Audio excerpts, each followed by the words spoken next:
बिस्मिल्लाहिर्रहमानिर्रहीम। अस्सलाम वालेकुम। A1 टीवी के साथ मैं हूँ राशिदा मुनीर। नजर डालते हैं हेडलाइंस पर।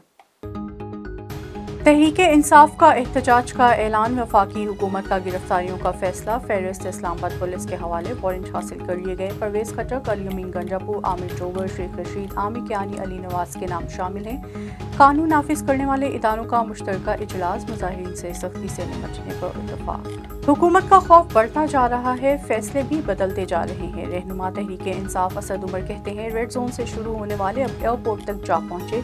वफाकी हुकूमत के भागने का वक्त आ गया। कौम फैसला कर चुकी है और रियासती इदारों ने फैसला करना है। इमरान खान पर फायरिंग, गुजरावाला से एक और मुलजिम गिरफ्तार। मुलजिम एहसन को गुजरावाला की मोबाइल मार्केट से गिरफ्तार किया गया। अब तक हमले में मुलव्विस 5 अफराद को गिरफ्तार किया जा चुका है।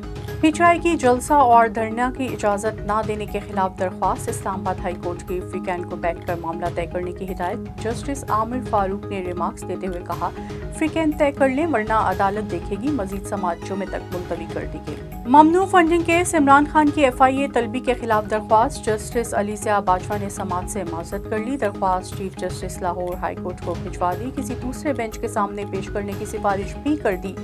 दूसरी जानिब इलेक्शन कमीशन ने PTI ममनुआ फंडिंग केस डीलिस्ट कर दिया। अगली तारीख का ऐलान बाद में किया जाएगा। इलेक्शन कमीशन ने केस की समाअत 19 सितंबर को 6 हफ्ते के लिए मुलतवी कर दी थी। A1 टीवी से फिलवक्त इतना ही। मजीद बाखबर रहने के लिए देखते रहिए A1 टीवी। A1 टीवी, सब पे नजर, अंदर की खबर।